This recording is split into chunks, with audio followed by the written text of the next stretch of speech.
Hello mga kapanalig. Magkakaroon lang tayo ng short live for today, no? At marami pong nag-PM sa akin. Wait lang. Marami pong nag-PM sa akin for today at talagang grabe na yung persecution na nararanasan ng ibang CFD, no? At nagkakaroon na sila ng takot, no? May nag-PM nga sa akin na Sanrio, si Kuya Eugene Gapo ay dumadanas na ng persecution. Nakakatanggap na rin siya ng mga death threats. Si Kuya Stalwart, ganun din. Ano siya, actual debater naman siya. Siya naman ay nagpipreach under ng CFD din sa public. Hindi ko alam kung taga-Bisaya si Kuya Stalwart. Ganun din. Nape-persecute na rin siya, tumatanggap na rin siya ng mga death threats. And even me. No? At marami pang mga CFD na nakakatanggap na ng death threats. At sa mga written debaters dito, ipagdasal natin yung mga CFD. Napakahirap ng kanilang pinagdadaanan na mga persecutions ngayon. Alam natin na si Kuya Eugene Gapo ay isa sa magagaling na Catholic faith defender, no? At talagang hinaharas na siya, no?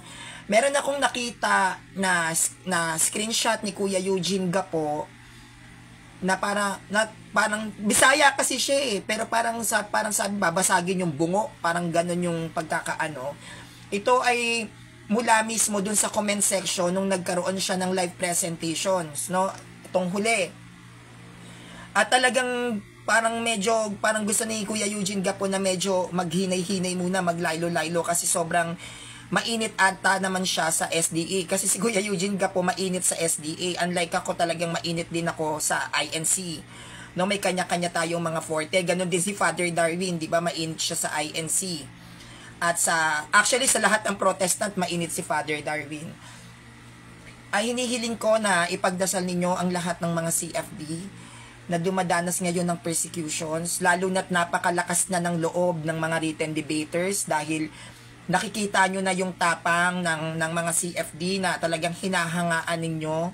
Nakikita nyo yung pagpupursige nila na kung saan kayo ay lalong nai-inspired para ipaglaban natin ang ating simbahan. At talagang napakahirap talaga maging CFD, no? Kung alam lang nila, kaya nga 'di ba ang lagi ko nga pong sinasabi na kayo talagang mga anti-Sanrio na Katoliko, nakikita nyo lang yung taas ng boses ko, nakikita nyo lang yung ratatatatatatat ng bunganga ko, pero hindi nyo nakikita yung mga pinagdadaanan namin. At hindi po talaga siya biro. Nakakatakot siya talaga. Kung magpapalit lang tayo ng upuan, nakakatakot po talagang maging CFD, lalo na't kapag lantad ang mukha mo. Hindi siya biro na parang the more na namamalakaya ka ng tao, the more na umiiksi yung mundong gagalawan mo. Talagang nakakatakot. At may ibabalita nga pala ako sa inyo, no, isang sikat at kilalang imam dito sa Pilipinas, no. So pag sinabing imam, magaling na tagapagturo, no, para siyang obispo ng mga Muslim dito sa Pilipinas, no. Kami ay magkikita soon. Syempre, lahat ay finifix ko muna, no, yung mga schedules ko. So magkikita kami netong imam na to at nag-usap kami, no. Ang sabi ko ay maraming Protestant sa Pilipinas na humahamak at kumukutya sa simbahang Katolika. At dahil siya ay isang imam, si Kuya Rashid Maldred, if I was not mistaken, o Meldrad. Si Kuya Rashid, sabi ko sa kanya na isang imam, gusto ko po na marinig at masaksihan din ng mga kapanalig kong Katoliko kung ano ba ang stand ng mga Muslim pagdating sa kung sino ba talaga ang kinikilala nila na mga tunay na Kristiyano. Ano ba yung stand nila sa Catholic Church? Yung stand ng mga Muslim pagdating sa Bible, sinong may karapatan? At ano ba ang pagtingin ni Kuya Rashid sa mga Protestant. Ano ang pagkakaiba ng Catholic Church sa mga Protestant sa stand ng mga Muslim? Sabi ko sa kanya, gusto ko tong gawin kasi gusto ko ring i-promote at mas lalong pagtibayin ang pagmamahalan ng mga Muslim at nating mga Katoliko. Gusto kong pagtibayin dito sa bansang Pilipinas na ang Catholic Church ay religion at ang Protestant ay sekta. Kaya kami ay magkakaroon kami ng, parang sinabi niya kasi ni Kuya Rashid, yung imam ng Muslim, comparative religion. Sabi niya nga, ay gusto ko yan, Sanrio, comparative religion yan. Sabi ko, comparative religion pala yung tawag doon.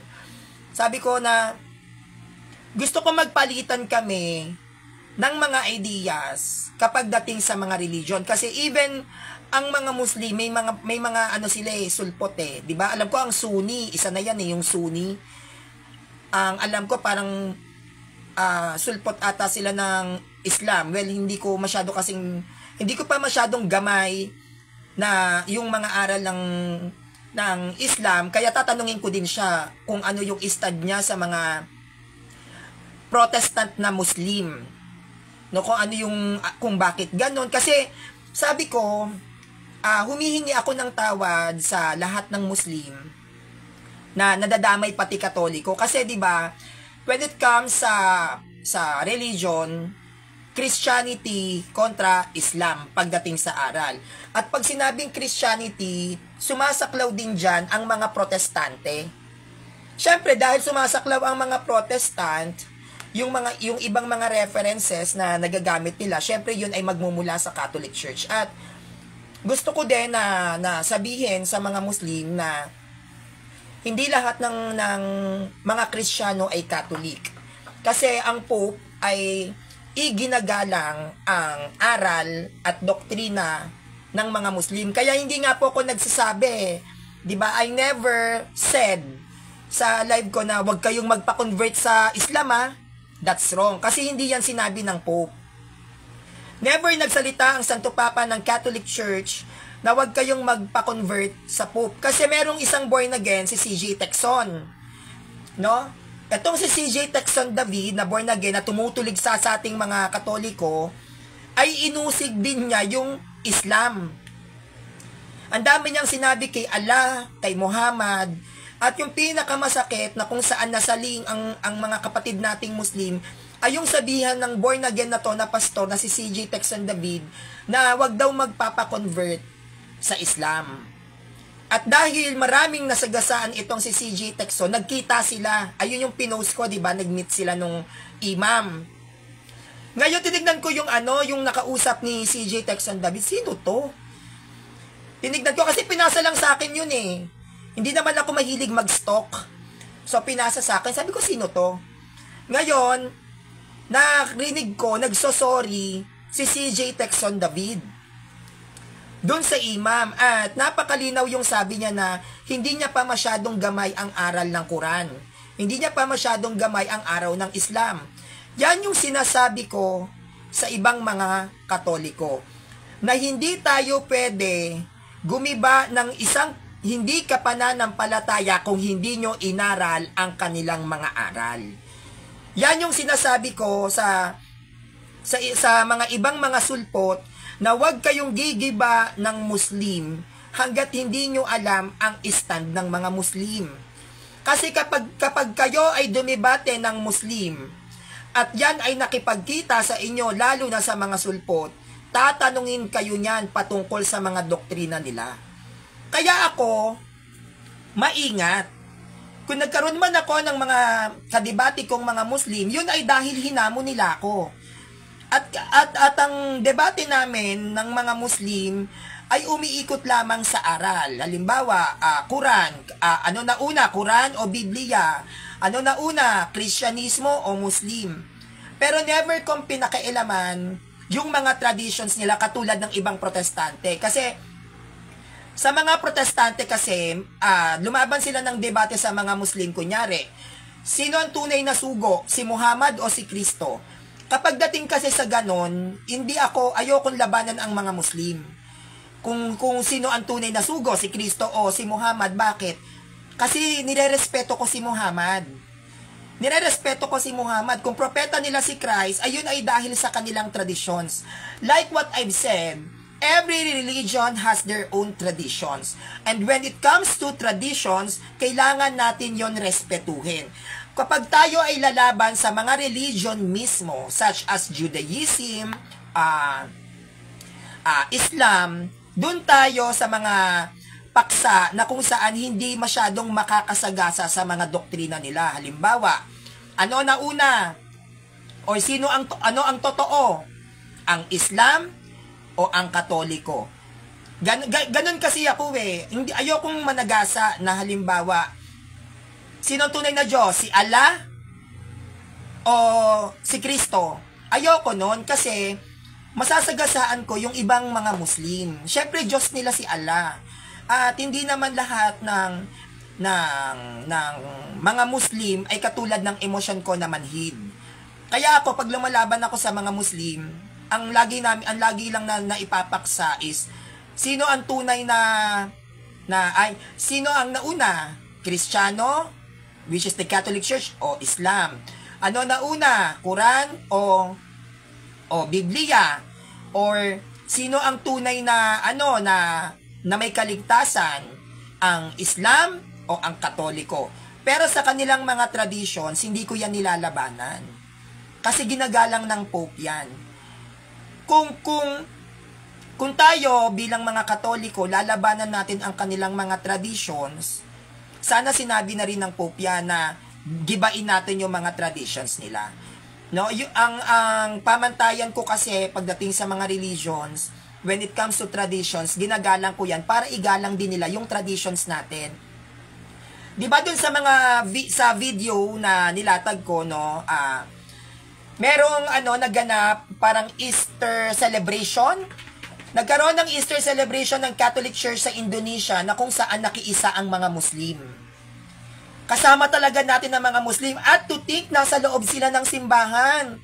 Talagang sabi nung pare, blessed na blessed ako, may mga Muslim dito sa Indonesia. At nangarap ako na sana ang Indonesia parang Pilipinas din, na kung saan ang mga Muslim at ang mga Katoliko doon nagmamahalan talaga.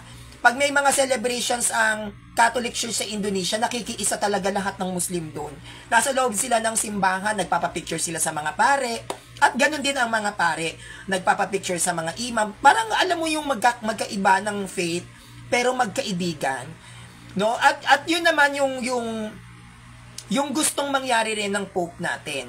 No? Kaya nga ang sabi ko doon sa imam, kay Kuya Rashid, Kuya Rashid, gusto kitang makita.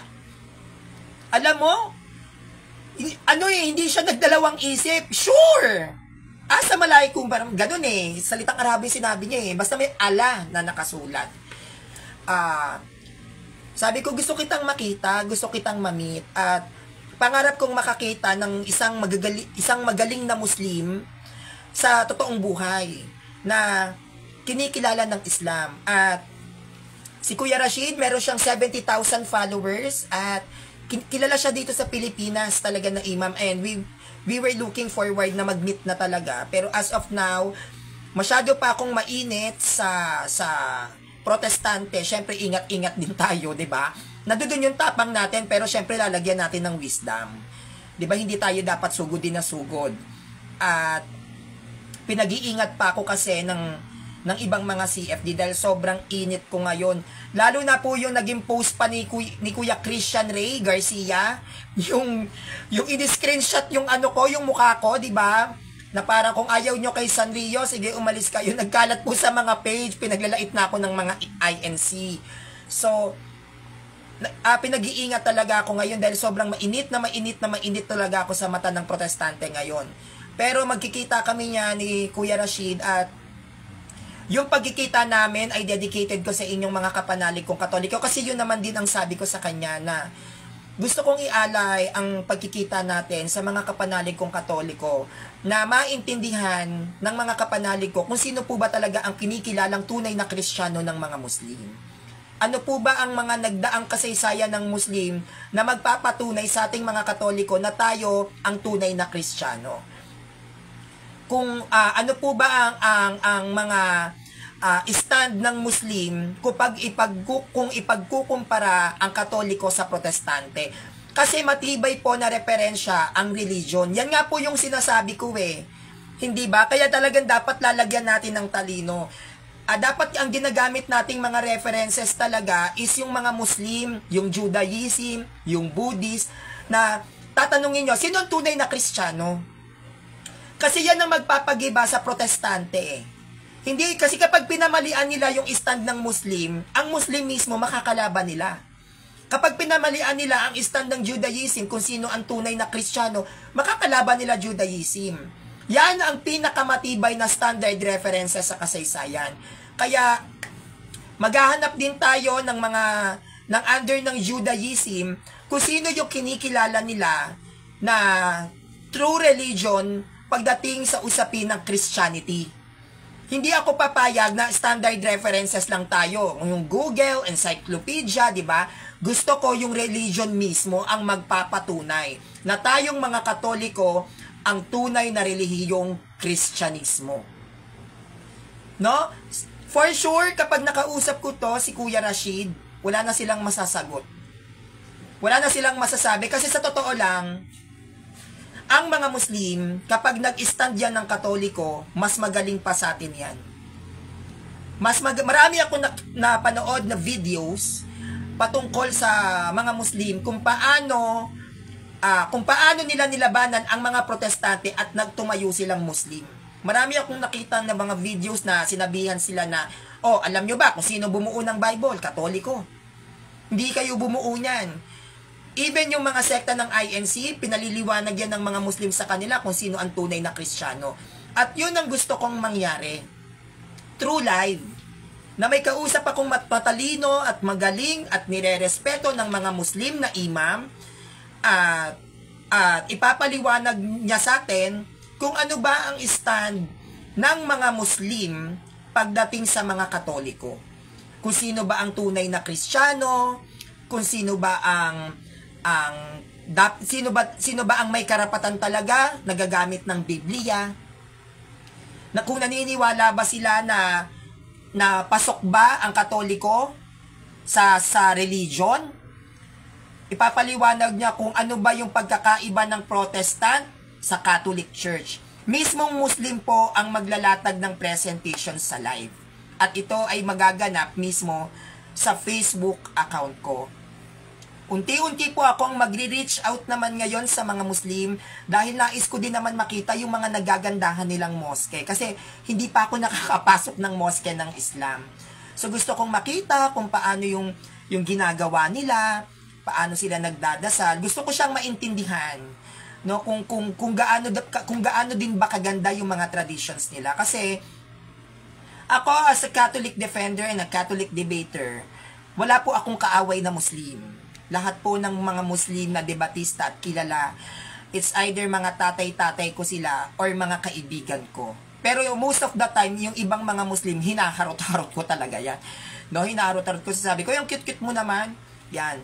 At ang mga Muslim dito sa Pilipinas ay sobrang bait. Mababait sila. Kasi syempre, iba yung ugali ng Arabo, di ba? Kumpara sa ating mga Pilipino. Siguro kung Arabo, kung Muslim na Arabo, medyo matatakot talaga ako kasi iba yung ugali ng Arabo eh. Pero yung mga Muslim sa Pilipinas, mga mababait sila at sa tingin ko ay hindi naman ako mahihirapan na kausapin sila. At kung sakali na magiging close ko to si Kuya, sasama ako sa kung saan siya pumupunta, kung saan yung mga Muslim community, yan, kakausapin ko sila doon, kung ano ba yung mga traditions nila para may alam tayo kasi nakakauta na kasi, 'di ba? Nakakauta na rebulto, tapi, kumpisa. Syempre nauuta din ako kahit papaano, parang nauumay-umay ako. Kaya napaisip ako na gano'n na lang yung gagawin natin, no? Magkikipag-usap tayo sa iba't ibang religion, no, para maintindihan natin kung ano ba yung stand ng mga iba't ibang religion sa pagiging tunay na Kristiyano ng simbahang Katolika. At sino ba ang tunay na Kristiyano? Ang Catholic Church o ang mga sulpot? At live yon na maririnig ng mga Katoliko. At ang goal ko dyan is mabigyan linaw ang mga kapanalig ko na mas lalong mapagtibay ang inyong pananampalataya na true church tayo. No? Sa ilalim ng Christianity, only the Catholic Church is the true church. At lahat ng sulpot ay peke. No? At saka, like what I've said, no, may short ano lang to ha, live, like what I've said, anong tawag nito? Ipagdasal po natin ang mga CFD.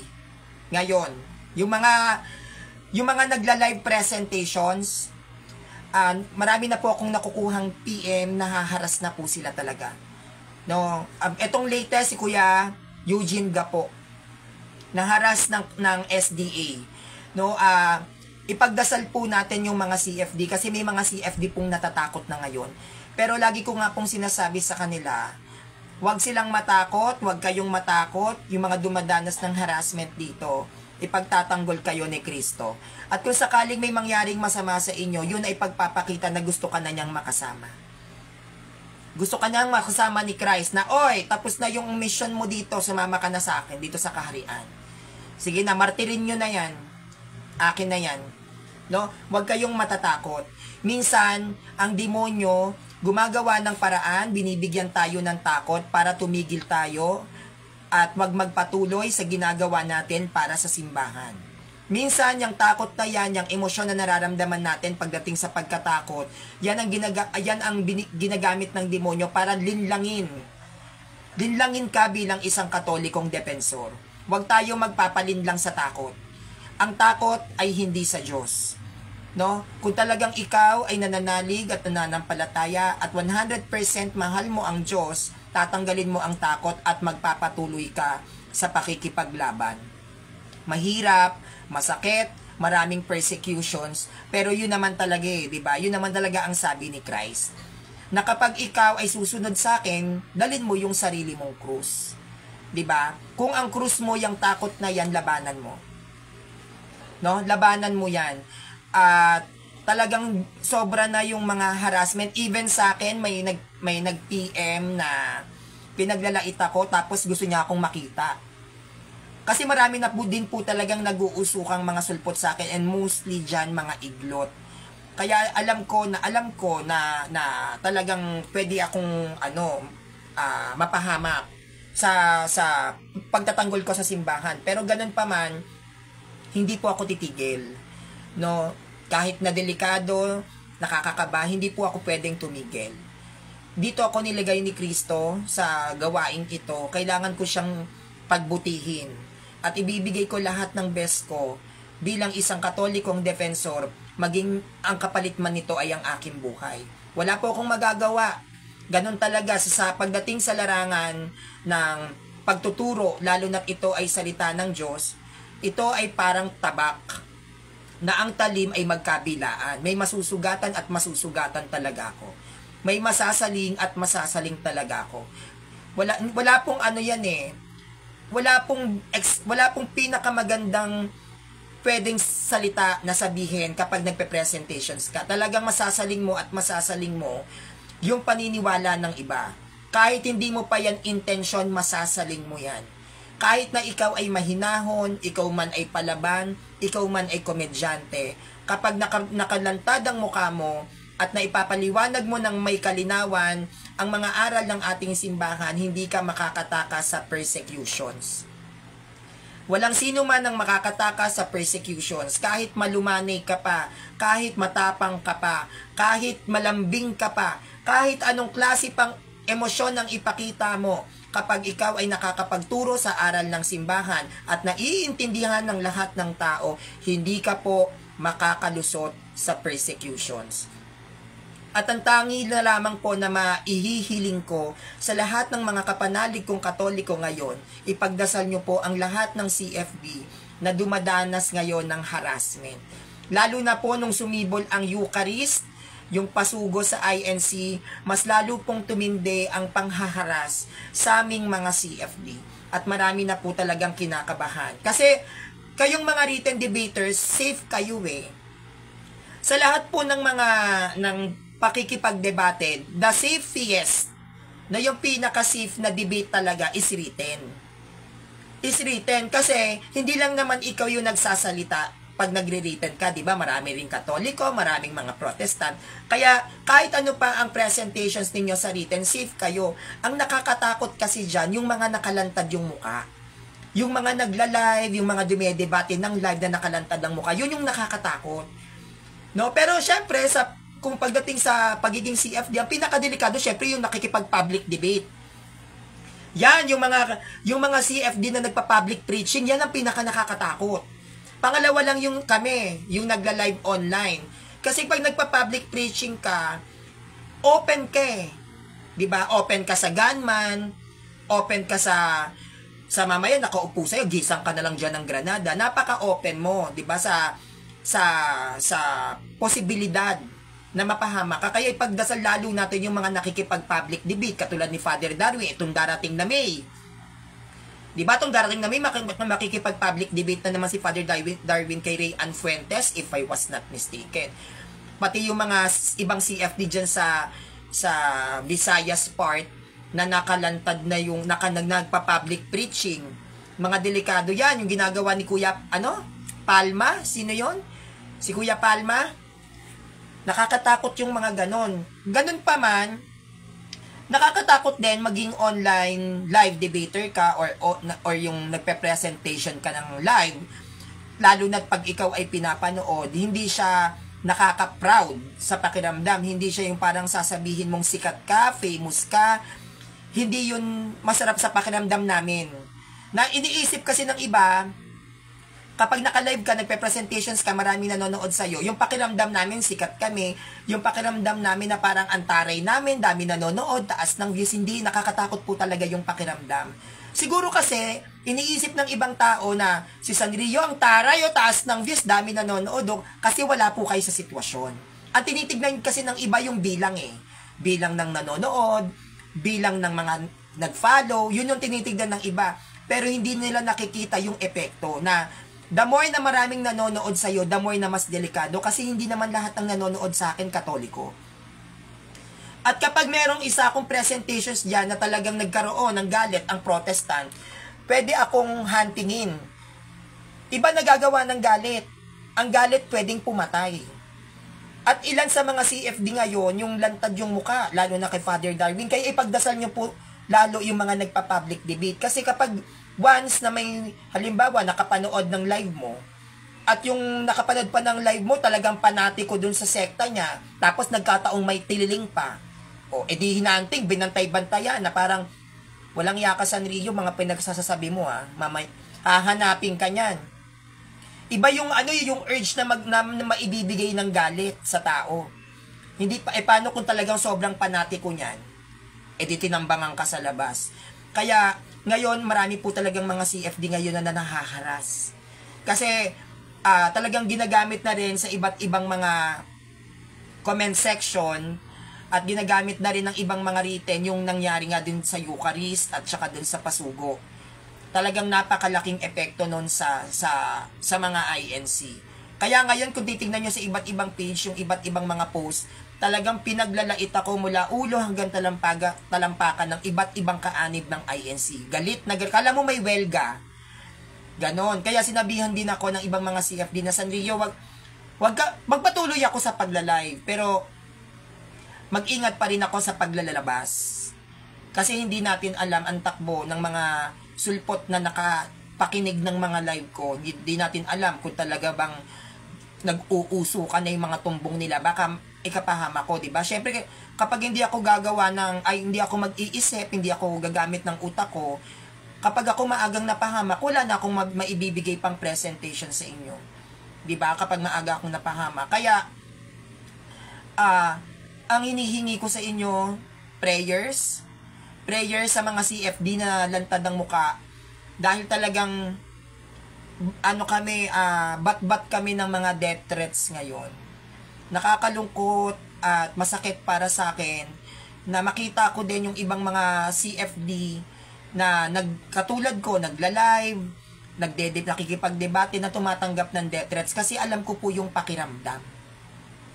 At ang masakit, mga kaibigan ko pa, no? Mamaya may iba pang mga CFD na nagla-live dito na nakakatanggap din ng death threats, hindi na lang nagsasalita. Pero si Kuya Stalwart, si Kuya Eugene, yan, nakakatanggap na po talaga sila ng mga death threats. Lalo na si Kuya Stalwart ng CFD ay nagpa-public preaching yan. Syempre, nakakatakot yun, di ba? Imaginein mo, gumigiba ka ng aral sa kalye. Can you imagine kung gaano yun nakakatakot? Ala Father Nilo, lahat ng mga nagpa-public preaching, ala Father Nilo, katulad nila Kuya Melchor, dumedebate ng public, yan yung nakakatakot. Nakakatakot talaga yan kasi syempre, ilalantad mo mukha mo at presensya mo mismo dun sa mga tao, tas gigibain mo yung mga aral nila. Yun yung nakakatakot, para kang, alam mo yung para kang tupa na pumasok ka sa yungid ng mga leyon. Diba? Nakakatakot talaga. At sa mga CFD naman na yan nga, talagang nakakatakot talaga yan. Kasi hanggang ngayon, nararamdaman ko yan. Sa mga CFD na to, wag po kayong panghinaan ng loob. Paglabanan po natin yung takot kasi yan yung magiging daan para tumigil kasi tayo sa pagdedepensa. Sayang kasi yung talino natin kung titigil tayo. Siguro, magpatuloy pa din tayo sa mga gawain natin, pero gumamit pa rin tayo ng talino kung paano natin iingatan ng mga sarili natin. No, kasi kahit ang mga sinaunang Kristiyano nagtatago yan, di ba? Kapag hinahunting yan ng mga pagans, nagtatago sila para silang nagtatago-taguan nun sa Roma. Hinahunting sila ng mga pagano. Nasaan yung mga Kristiyano rito? Nagtatago sila sa mga katakomba. Siguro ganun din ang gawin natin, style early Christians. Magpe-preach, pero magtatago. Kasi inahanap ng mga lobo ang mga tupa. 'Di ba? Kaya kung sino yung pumapatay ng Kristiyano, sila yung mga lobo. Sila yung mga lobo. Kung sino yung naghahanap sa mga Kristiyano para patayin, sila yung mga lobo kasi hinahanap nila yung mga tupa. 'Di ba? Kaya nga sacrificial lamb, 'di ba? Si Christ ay sacrificial lamb. So lahat ng mga martir na nagbuwis ng buhay para sa simbahan, lahat ng mga Kristiyanong Katoliko na pinatay ng mga Protestante at ng mga Pagano, wala silang pinagkaiba dun para sa akin sa sacrificial lamb. Dahil ang kanilang mga dugo, 'di ba? Ang dugo ng mga martir ang siyang binhi ng ating simbahan. At ang binhi na 'to ang siyang magiging dahilan para lalong maging matatag at matapang ang mga Katolikong Kristiyano. Hindi nakakapanghinayang na magbuwis ng buhay para sa simbahan kung ito naman ay magbubunga para upang mas lalong maging matatag at malakas ang pananampalataya ng mga bawat kaanib ng Iglesia Katolika. Kaya once again mga kapanalig, ipagdasal po natin ngayon ang mga CFD na humaharap at dumaranas ng panghaharas sa mga Protestante na naririto sa bansang Pilipinas. Sila po ang ating mga boses. Ang mga CFD na lantad ang muka na lumalaban pampubliko man o online, sila ang ating mga boses. At ang mga boses na to, ng mga CFD ito, ay lalong aalingaw-ngaw sa lahat man ng mga dako sa pamamagitan ng pananalangin ng mga Katolikong kapanalig. Ipanalangin po natin sila. Tatandaan po natin sa mga CFD na may death threats at sa mga CFD na wala. Magpatuloy tayo sa pamamalakaya sa mga tao at gaya ng turo ni Kristo, bautismuhan nyo sila sa ngalan ng Ama at ng Anak at ng Espiritu Santo. Ang bawat dako sa bansang Pilipinas, tayo mga Katoliko na aral, mapa-written debater, mapa-live debater, mapa-public debater, tayong mga Katoliko ay dapat magkaisa, mamalakaya sa iba't ibang panig ng Pilipinas at bautismuhan sila sa ngalan ng Ama ng Anak at ng Espiritu Santo. Kung paano ang mga sinaunang Kristiyano ay kinonvert ang mga kaanib ng mga pagano, ganun din ang gagawin natin. Tayong mga Pilipinong Kristiyanong Katoliko sa mga Pilipinas, muli natin kukunin ang mga kinuha ng mga Protestante na noon ay kaanib ng Iglesia Katolika Apostolika Romana, na ngayon ay nalulunod sa maling katuruan ng mga sektang ito sa pangunguna at pamumuno ni Satanas.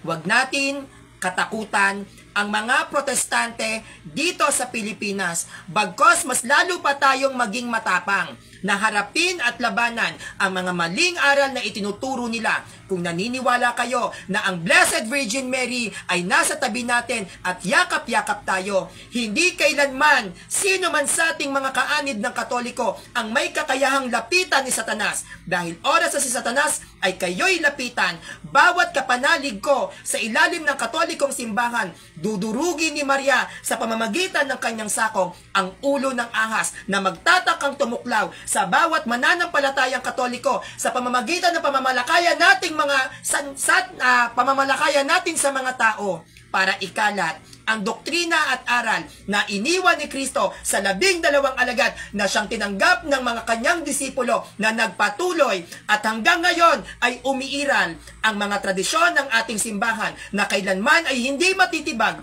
ng mga Protestanteng sulpot na ito. Mas lalo silang tumataginting, mas lalo dapat tayong nagiging matapang. Mas lalo silang dumadami, mas lalo dapat tayong nagiging masigasig na ikalat ang binhi na siyang ibinigay ni Kristo sa ating mga Katoliko bilang pagpapakita na ang tunay na pananampalataya ay matatagpuan sa tunay na iglesia na siyang itinatag ni Kristo sa bayan ng Jerusalem na ipinamahala at ibinigay ang authority kay San Pedro na siyang unang obispo ng Roma na nagbigay ng otoridad sa kanyang mga disipulo na nagbunga ng apostolic succession, 266 popes from Saint Peter, Apostles Peter, Pope Peter, up to Pope Francis. Kailangan nating magkaisa, palakasin natin ang loob ng mga Katolikong nangihina. Bigyan natin ng tapang at lakas din ng loob ang mga CFD na nagkakaroon ng takot dahil sa pangaharas ng mga lobong ulol na to na walang ginawa kundi hamakin ang ating simbahan. Ang lakas ng isang CFD na kung saan nagtuturo at dumedepensa sa simbahan na lantad ang muka ay nasa inyo, mga kapanalig ko na written debaters. At mga kapanalig ko na nasa iba't ibang mga komunidad na kung saan ang kanilang sandatang ginagamit upang ikalat ang pananampalatayang Katoliko ay ang Santo Rosario.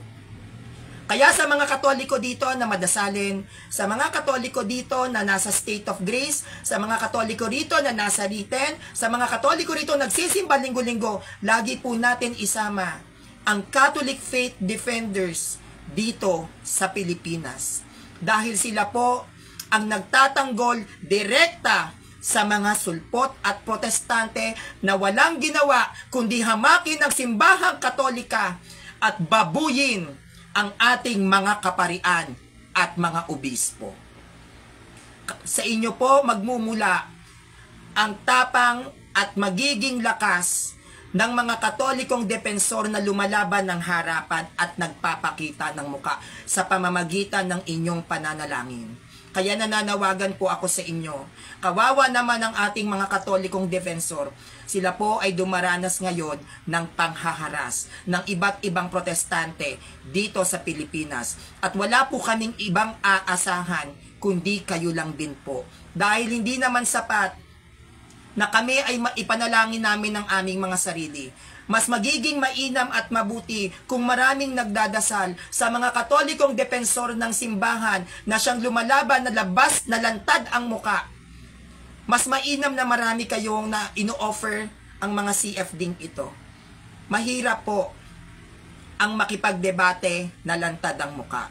Mahirap ang magturo sa pampublikong lugar na lantad ang muka. Mahirap po ang public debate. Kung iniisip ninyo na dahil maraming nanonood ang swerte neto, dahil maraming maraming nagko-comment, ang swerte nito, hindi po yun maswerte. Mas lalo kang pinanonood, mas lalong umiiksi ang mundo ng ginagalawan mo. At hindi po siya masarap sa pakiramdam. Kung lulugar lang po kayo sa mga CFD kagaya ko na tumatanggap ng maraming death threats kaliwat kanan, hindi nyo po gugustuhin na mapunta sa kinalalagyan ko. Kaya nga po kung titignan natin, kalimitan sa mga popular na tao, nagpapakamatay. Kalimitan sa mga popular na tao, nalululong sa droga. Kalimitan sa mga popular na tao, nasisira ang buhay. Dahil yung pakiramdam na maraming nakakakilala sa'yo ay hindi po siya masarap sa pakiramdam. Nakakatakot na pakiramdam, nakaka-stress sa pakiramdam, nakaka-depress sa pakiramdam dahil negatibo at positibo ang matatanggap mong salita sa mga tao na kinakailangan ang mentalidad mo ay maging matatag at matibay na huwag kang maapektuhan dahil oras na maapektuhan ka sa mga nababasa mo sa sinasabi sa'yo ng iba't ibang mga tao, sinisiguro ko baka magdikti ka dahil napakahirap makilala ng maraming tao. Pero ganun pa man, kaming mga Katoliko na lumalaban na lantad ang muka, kaming mga Katoliko na maraming nanonood, ginagamit din namin ng opportunity na napapanood kami ng iba't ibang mga Katoliko dito sa Pilipinas para maintindihan ninyo at maunawaan ninyo ang tunay na katuruan ng ating simbahan na siyang magbubunga para mas lalo kayong maging matapang na harapin ng mga protestante na nagpapanggap na sila ang true church. At tanging kayo lamang mga Katoliko, lalong-lalo na sa written debates, ang siyang gigiba sa mga protestant. Iisa lang po ang aming boses. Pero kung kayong mga written debaters ay magkakaisa sa lahat ng mga post sa pages, sa mga platforms, kung magkakaisa kayo, magpipigilan natin ang pagdami ng protestante sa Pilipinas. Bilang lang kami na mga CFD na lantad na lumalaban sa mga protestante. Pero marami kayong mga written debaters. At kung maghahawak-hawak kamay tayong lahat sa pamamagitan ng tinig namin at sa pamamagitan ng pagsuporta ninyo sa iba't ibang mga Catholic faith defenders, kung paano ninyo labanan ng sulpot sa comment section sa pamamagitan ng written debate, masusupil natin ang pagdami ng protestante sa Pilipinas. Kailangan lang natin maging matapang. Kailangan nating tiisin yung takot, tiisin yung sakit, tiisin yung pangiinsulto at panlalait ng mga protestanteng ito dahil hindi tayo magtatagumpay kung unti-unti tayong susuko. Hindi tayo magtatagumpay kung tatama rin tayo sa pakikibaka at pakikipaglaban pagdating sa katuruan ng ating simbahan. Matuto tayong manindigan. At kapag ikaw ay nanindigan, panatilihin mo yan hanggang sa dulo ng mundo.